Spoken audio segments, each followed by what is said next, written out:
exceptional job as our synagogue of how to guide us through how to be consistent in our lives, in Toastmasters and outside of it.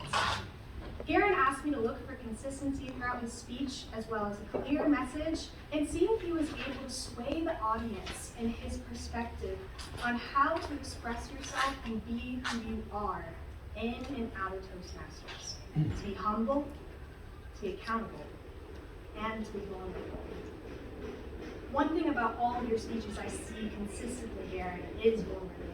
You share your truth very openly and so confidently that a lot of people admire, and that's one thing I really enjoy as a listener when I hear you speak. One thing I learned in Fireside Chat on Wednesday from Jeff Rufinot was as an evaluator, there's an importance in your message in listening and evaluating. You need to look, you need to listen, and you need to feel. Garen, when I looked at your speech, I saw you had very intentional gestures. You told your story through your hands and your body, but as well as through listening, we could hear your story through storytelling. I loved how you shared about your daughter consistently throughout your speech. I felt as if I was there in the room whenever she would come home and welcome you and have your silly little connection. We loved seeing that truth of your story. I also listened and heard your care as a leader, being able to help others in their journey and being able to guide them, which all of us, we strive to be. I believe everyone in this room wishes to be a leader.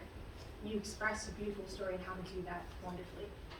Lastly, I felt your connection with your daughter.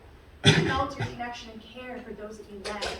And I felt also your devotion to help us learn something new. And I truly believe you did sway our opinions.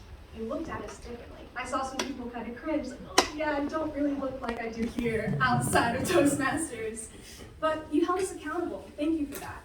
You reminded us to be humble, and you also taught us to be vulnerable. Fellow Toastmasters.